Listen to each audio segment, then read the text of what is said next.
En este video vamos a resolver el siguiente problema. Nos dicen que para el sistema de la figura 845, la figura 845 es la que podemos ver acá, es una masita M1 colocada sobre un plano inclinado a un ángulo θ. La cuerda que está unida a M1 pasa a través de una polea y del otro extremo tenemos una masa M2 que está colgando. Y de acuerdo a la figurita el sistema está evolucionando de tal manera que la masa 1 baja por el plano inclinado. Entonces, de acuerdo aquí nos dice que la masa 1 es de 8 kilogramos, la masa 2 que es la que cuelga es de 3 kilogramos, el ángulo de inclinación del plano θ es igual a 30 grados y el radio y la masa de esta polea son de 0.10 metros y 0.10 kilogramos respectivamente. En el inciso A nos preguntan qué aceleración tienen las masas, nos piden que despreciemos la fricción y la masa de la cuerda. Y en el inciso B dice que si la polea tiene un momento de fuerza de fricción constante de 0.050 Nm cuando el sistema está en movimiento, qué aceleración tienen las masas, y nos dan una sugerencia que aislemos las fuerzas y luego dice las tensiones en las cuerdas son distintas y por qué.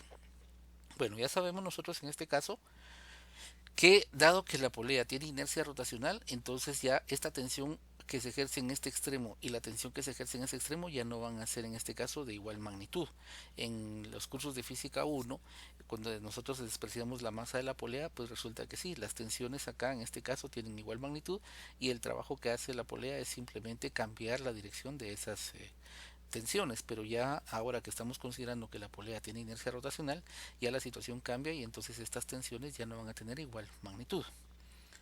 Vamos a analizar cuáles son las fuerzas que están actuando en este caso. Por ejemplo, sobre el bloquecito de masa M1 está actuando la fuerza normal, que es la fuerza que ejerce la superficie inclinada, está actuando el peso W1, que es la fuerza que ejerce la Tierra sobre la masa M1, y está actuando la tensión T1 que ejerce aquí la cuerda. En el caso de esta masita M2 está actuando una tensión hacia arriba y un peso W2. Noten que en este caso hemos colocado subíndices 1 y 2 para referirnos a las tensiones que en este caso se están ejerciendo sobre la masa M1 acá y M2 acá. En el caso de la polea, pues acá estas cuerdas están ejerciendo tensiones. En este caso esta cuerda ejerce una tensión hacia abajo y está una tensión acá sobre el plano inclinado hacia abajo.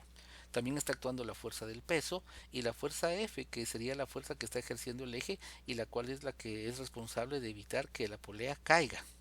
Ahora, si no existieran estas cuerdas y solamente estuviera la polea colocada sobre su eje, pues en ese caso esta fuerza F estaría dirigida verticalmente hacia arriba para equilibrar el peso y como sabemos pues ninguna de estas dos fuerzas sería capaz de provocar rotación, porque si vemos desde el eje de rotación que estaría acá, R vale 0 y la torca de ambas fuerzas sería 0. La única forma como esta polea puede moverse es que haya una diferencia de torcas entre esta tensión 1 y esta tensión 2. Por otro lado, veamos acá también que estamos considerando que la cuerda no tiene masa. Eso da como resultado que estas dos tensiones tengan igual magnitud, pero dirección contraria. Lo mismo sucede acá. Ahora, estrictamente hablando, esta fuerza y esta fuerza no son iguales, porque aunque tienen la misma magnitud, están en direcciones opuestas. De hecho, una es el negativo de la otra. Y lo mismo sucede acá. Sin embargo, normalmente en los libros es costumbre no colocarle el signo menos a cualquiera de las dos de acá o al signo menos a cualquiera de las dos, sino simplemente dejarla de esta manera, porque al final de cuentas cuando aplicamos la sumatoria de fuerzas en componentes y la sumatoria de torcas, pues lo que vamos a trabajar son con magnitudes. Entonces normalmente por esa razón no se acostumbra a colocar el signo menos, pero sí debemos recordar que en realidad hay una diferencia de un signo entre ambos vectores. Vamos entonces ahora a analizar los diagramas de cuerpo libre de cada masa por separado. Por ejemplo, aquí tenemos M1. Recordemos que en este caso dijimos que había una fuerza normal, el peso y una tensión. Entonces vamos a hacer el diagrama de cuerpo libre para la masa M1. Entonces, como la masita M1 se mueve hacia abajo, vamos a considerar positiva en este caso la dirección hacia abajo. Entonces vamos a elegir acá nuestro eje X positivo, nuestro eje Y acá. Y como sabemos, este, este sistema de coordenadas pues va a estar inclinado en este caso un ángulo de 30 grados, es el ángulo θ que nos dice en el problema. Y las fuerzas que están involucradas en este caso, pues como ya las mostramos, van a ser por un lado el peso W1, la normal acá y la fuerza de tensión, que en este caso dijimos que va a ser un subíndice 1 el que le vamos a colocar para distinguirla. Entonces, estas son las fuerzas que están actuando. También nosotros sabemos que en este caso, si prolongamos nuestro eje hacia acá, entonces el mismo ángulo teta que nosotros tenemos acá de 30 grados es el que vamos a tener acá. Aquí vamos a tener también 30 grados. Ahora, en el problema, los datos vienen a dos cifras significativas. Los vamos a trabajar a tres cifras significativas para poder hacer alguna distinción en los valores numéricos que vamos a obtener dentro de un momentito. Acá en este caso, como no hay fricción sobre el plano inclinado, en realidad pues no nos interesa conocer la normal. Entonces en este caso la sumatoria de fuerzas en Y aquí no es necesaria, sino únicamente la sumatoria de fuerzas en X. Entonces vamos a hacer sumatoria de fuerzas en X, que va a ser igual en este caso a la masa 1 por la aceleración en X. Como en este caso elegimos positivo hacia abajo, la componente en X de la aceleración pues va a ser simplemente A. Y como sabemos, si nosotros tomamos el ángulo de 30 grados acá, que es el ángulo de inclinación acá, entonces la componente del peso en la dirección X va a ser M1 por G, en este caso por el seno de 30 grados. Como dijimos, vamos a trabajar todo a tres cifras significativas. Aunque en este caso, como vemos acá, el objeto se está moviendo pues hacia abajo y esa es la dirección que elegimos como positiva, pues acá debemos de considerar que este signo va a ser positivo. Luego la tensión va hacia arriba, que es la dirección que hemos considerado negativa, eso va a ser menos la tensión 1 y esto va a ser igual a la masa 1 por la aceleración. La masa 1, recordemos, se decía en el problema que era de 8 kilogramos, entonces vamos a colocar acá 8 kilogramos a tres cifras significativas, la gravedad como 9.80, el seno de 30 grados menos la tensión 1 es igual a la masa 1 que dijimos que es de 8 multiplicado por la aceleración. Si efectuamos el producto 8 por 9.80 por el seno de 30 grados, esto nos va a dar como resultado 39.2 menos la tensión 1, esto va a ser igual a 8 por A. Esta va a ser nuestra ecuación número 1 y la vamos acá a remarcar. Es importante para los cálculos que vamos a hacer más adelante. Ahora vamos a trabajar entonces con la masita M2, que es la masita que está colgando. Esta masita en este caso va a ir subiendo, entonces podemos elegir como positivo el eje Y hacia arriba.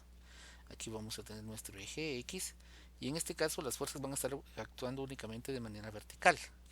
Tendríamos hacia arriba una tensión T2, esta, y tendríamos hacia abajo un peso W sub 2. En este caso, la tensión 2 tiene que ser más grande en magnitud que el peso 2 para que tengamos como resultado una fuerza neta dirigida hacia arriba. Entonces venimos y planteamos segunda ley de Newton, que sería en este caso una sumatoria de fuerzas en Y igual a la masa 2 por la aceleración.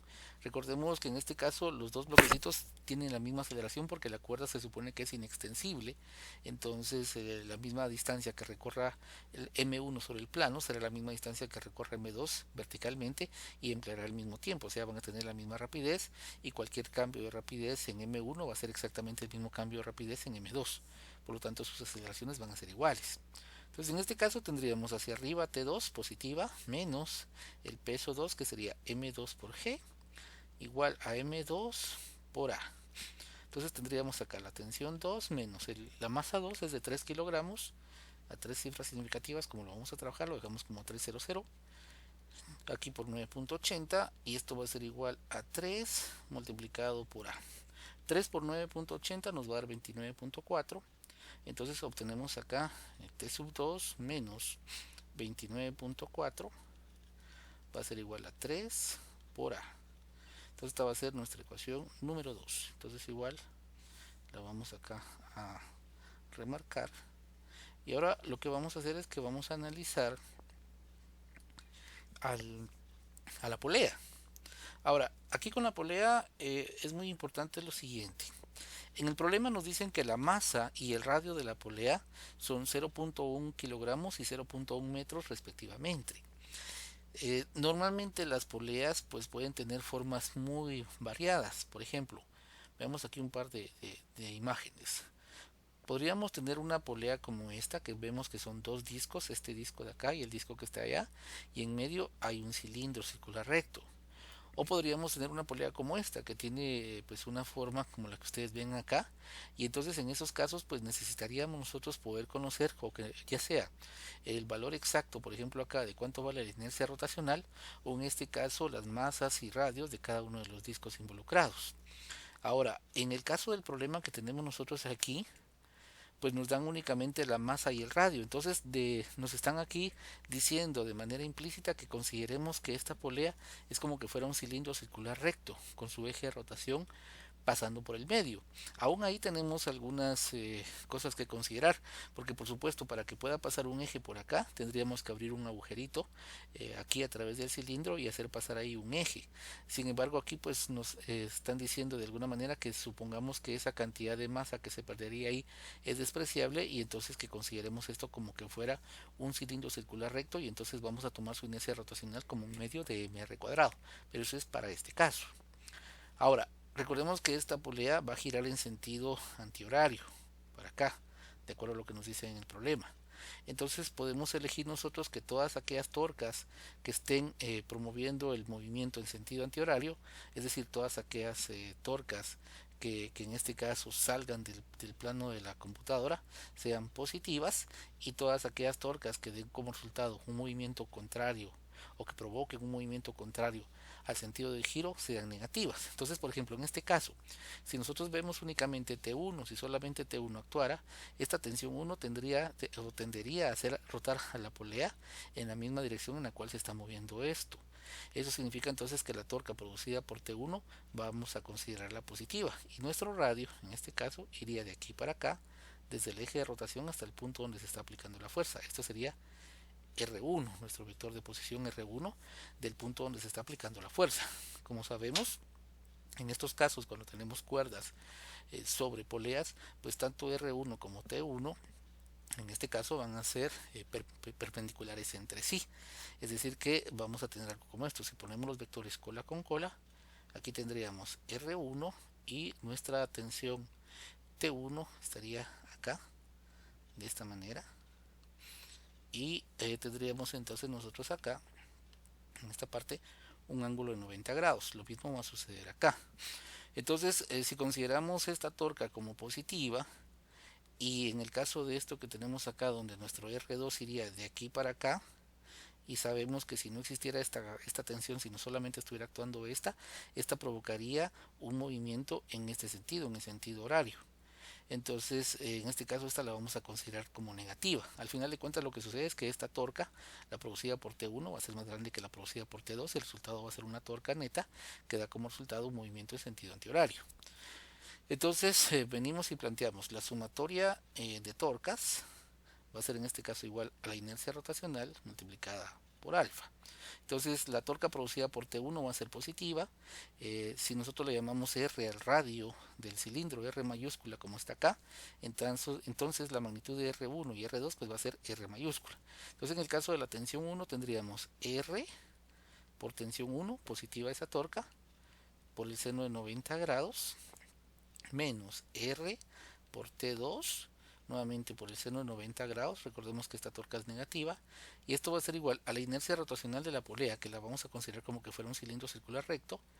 Esto va a ser un medio de mr cuadrado multiplicado por alfa, la aceleración angular de esta polea. Ahora, recordemos que la polea está hecha de tal manera que la cuerda no resbala sobre ella. Eso significa entonces que la aceleración lineal de la masa que está sobre el plano inclinado y la aceleración de la masa que va subiendo van a ser exactamente iguales a las aceleraciones tangenciales que van a tener cualquiera de los puntos que se encuentran acá sobre la orilla de esta polea. Y sabemos que en ese caso, entonces, cuando hablamos de puntos que están sobre la orilla de un disco que gira, nosotros podemos ver que la aceleración tangencial de esos puntos, a sub t, van a estar dadas por la aceleración angular alfa por el radio r que tenga nuestro disco. Pero en este caso la aceleración tangencial en magnitud pues va a ser igual a la aceleración lineal de las masitas que están en este caso involucradas en el problema. Entonces, recordando que el seno de 90 es 1, tendríamos acá que esta ecuación es RT1 menos RT2 igual a 1/2 de m por r cuadrado. Y ahora, en lugar de escribir alfa, vamos a escribir a partido r. Entonces aquí tendríamos a partido r. Notemos que en este caso, acá tenemos un r cuadrado que se va con un r, y ya solo nos queda r, r y r, el cual es un factor común y que podemos cancelar, y por lo tanto la ecuación finalmente queda como t1 menos t2 es igual a 1/2 de la masa por la aceleración. La masa ya sabemos que vale 0.1 kilogramos, entonces esta ecuación queda como t1 menos t2 es igual a 0.1 sobre 2, o sea 0.05 multiplicado por a. Esta va a ser nuestra ecuación número 3. Entonces la vamos acá también a indicar. Entonces ahora ya tenemos tres ecuaciones con tres incógnitas. Las incógnitas son la tensión 1, la tensión 2 y la aceleración. Entonces ahora lo que tenemos que hacer es resolver esas tres ecuaciones. Aquí tenemos la ecuación número 1, 39.2 menos T1 igual a 8A. Luego la ecuación 2, tensión 2 menos 29.4 igual a 3A. Y finalmente T1 menos T2 igual a 0.05A.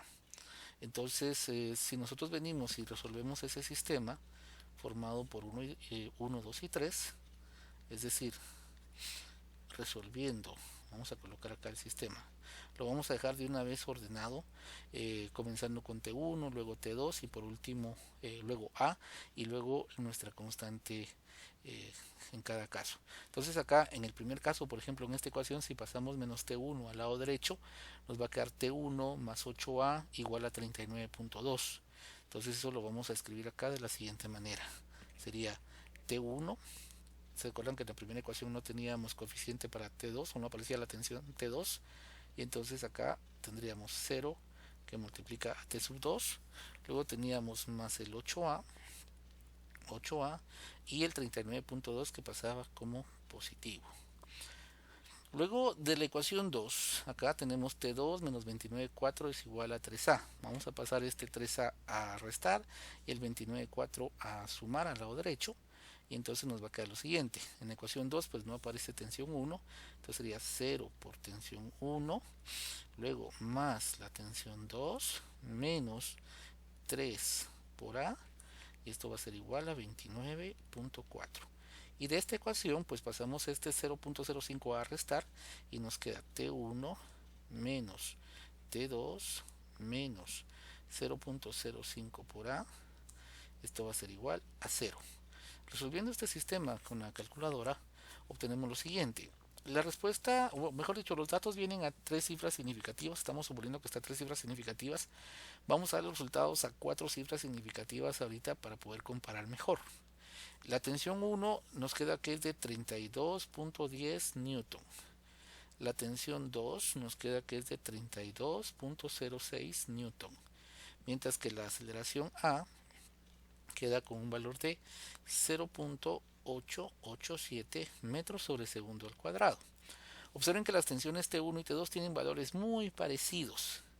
Y habíamos dicho que las tensiones 1 y 2 iban a ser diferentes, pero en este caso resulta que son muy parecidas, porque si nosotros vemos acá, como tenemos una masa de 0.1 kilogramos para la polea y un radio de 0.1 kilogramos, si nosotros venimos y sustituimos esos valores acá, o sea, si ponemos un medio de 0.1 kilogramos y esto lo multiplicamos por 0.1 metros elevado al cuadrado, entonces cuando nosotros hagamos esa multiplicación de un medio por 0.1 elevado al cuadrado, vamos a obtener como resultado 0.0005 kilogramo por metro al cuadrado. Vemos que es una inercia rotacional muy pequeña y por eso es de que las tensiones son muy parecidas, no son iguales.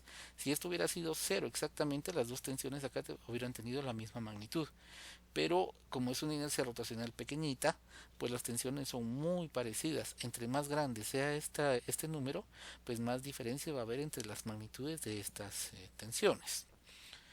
Luego, finalmente, en el problema, nos dicen en el inciso B, vamos a regresar acá a leer el inciso B, dice que vamos a suponer ahora que existe una torca de fricción. Aquí dice un momento de fuerza de fricción. Recuerden que un momento de fuerza es lo mismo que decir una torca. Hay una torca de fricción constante de 0.050 metros newton o newton metro, cualquiera de los dos. Bueno, entonces vamos a ver. En este caso, la fricción que haya en el eje, pues no va a afectar ni a la masa 1 ni a la masa 2. Eso significa entonces que acá, en el caso de esas masitas, pues no tenemos que hacer nada. Los diagramas de cuerpo libre son exactamente los mismos. La sumatoria de fuerzas en X quedan iguales, entonces esta ecuación 1 queda exactamente igual. En el caso de la masita M2, igual. Las fuerzas en Y, a la hora de hacer la sumatoria, nos da como resultado esta ecuación, no hay ningún cambio. Ahora, el cambio viene en nuestra polea. Entonces vamos a ver lo siguiente. Vamos a suponer, por ejemplo, que tenemos aquí una vista muy grande de nuestra polea y supongamos que el eje de rotación es muy grande. ¿Se recuerdan que habíamos dicho que en el problema estábamos suponiendo que aquí este eje era muy chiquitito, de tal manera que podíamos considerar esto como que fuera un disco, un cilindro macizo? Pero supongamos que tenemos así un eje grande como este y que esta parte de acá es la polea y este es el eje, la parte de metal, por ejemplo, donde está rotando esto. Recordemos, por ejemplo, que cuando una masita como esta, supongamos que se desplaza hacia la izquierda, si entre esa masita y esta superficie hay fricción, aquí hay una fuerza de fricción que está apuntando en esta dirección. Lo mismo podríamos pensar acá. Si supongamos que esto que está acá, que es la parte metálica, digamos la barra del cilindro sobre la cual está moviéndose esta polea, y esta polea se está girando en esta dirección, así como sucede acá, que hay una fuerza de fricción en dirección contraria al movimiento, aquí también va a pasar lo mismo. Aquí en cada punto vamos a tener una fuerza de fricción contraria a la dirección del movimiento. Y entonces en este caso, si nosotros vemos acá, esta fuerza de fricción lo que va a hacer es de que va a evitar que la polea rote en este sentido, en el sentido antihorario en este caso. Y si nosotros calculamos la torca, esa torca tendríamos que considerar este radio de aquí para acá. Ese sería en este caso el radio del eje de donde está la polea, R sub V, digamos, como representación vectorial, y esto ya nos daría una torca negativa, porque esta torca estaría en dirección o estaría provocando que el movimiento de nuestra polea fuera en dirección contraria al sentido antihorario. Claro, en nuestro problema de acá arriba, pues el tamaño del eje que nosotros tenemos en la polea acá, pues se supone que es muy pequeñito, de tal manera que podemos considerar el cilindro o la polea como que fuera un cilindro sólido, pero a su vez tiene el tamaño adecuado y hay la suficiente fricción como para que ahora en el inciso B nosotros supongamos que hay una torca de fricción. Y en este caso pues vamos a suponer que la inercia rotacional sigue estando dada por este mismo valor aproximado, pero que vamos a tener entonces esa nueva torca de fricción. Eso significaría que acá nosotros tendríamos que dibujar una fuerza de fricción, pero tenemos que tener cuidado porque por el tamaño, por las dimensiones del dibujo, podría parecer que esa fricción pues tiene un radio cero, me refiero al punto de aplicación, y por lo tanto igual que F y W acá no hacen torca, pero sabemos que en realidad no. En realidad si hay un radio distinto de cero, y pues como sucede acá, pues va a haber una fricción que va a provocar una torca. El final de esta historia es de que en este caso, en la sumatoria de torcas, pues la torca a la tensión 1 permanece, la torca a la tensión 2 también permanece, pero aquí vamos a tener que agregar la torca de la fricción y esta pues va a ser negativa, por lo que decíamos que al igual como sucede con T2, esa torca de la fricción está oponiéndose al movimiento que tiene en este caso nuestra polea. Entonces vamos a tomar esta ecuación y le vamos a agregar aquí la torca de la fricción, que ya nos dicen que vale 0.05 newton metro, entonces solamente vamos a agregar el valor con signo negativo a esta ecuación. Entonces en este caso, para el inciso B tendríamos lo siguiente, aquí, inciso B, donde ya hay fricción. Tendríamos entonces RT1 por el seno de 90, ya no lo voy a colocar, menos R por T2, seno de 90, menos la torca de fricción, que en este caso dicen que es 0.05 newton metro. Esto va a ser igual siempre a la inercia rotacional, que vamos a suponer que es un disco, va a ser un medio de m r cuadrado, por la aceleración angular alfa, que ya sabemos que se relaciona con la aceleración como a partido r. Acá podemos cancelar un factor r cuadrado con una r acá, y nos queda 1/2 de m de r por a. Finalmente podemos dividir toda la ecuación dentro de r y aquí nos va a quedar t1 menos t2 menos 0.05 partido r es igual a 1/2 de m por a. Recordemos que aquí se va a cancelar esta r. Entonces acá esta ecuación, sustituyendo los valores numéricos que conocemos, nos daría t1 menos t2 menos. Sería 0.05 dentro del radio, que es 0.1. Eso nos va a dar 0.5 igual a 1/2 de m. M recordemos que es 0.1 kilogramos partido 2, nos va a dar 0.05. Bueno, aquí recordemos que vamos a suponer que estamos a 3 cifras significativas. Vamos a borrar acá esto.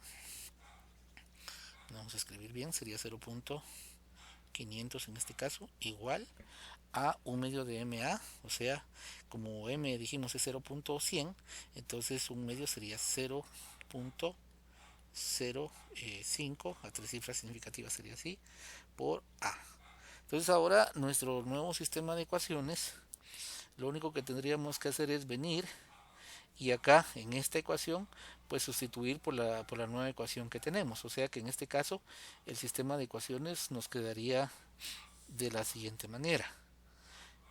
Las sumatorias de fuerzas, como dijimos, para las masas van a ser las mismas, entonces tendríamos T1 más 0 que multiplica a T sub 2 más 8 multiplicando la aceleración, esto es igual a 39.2.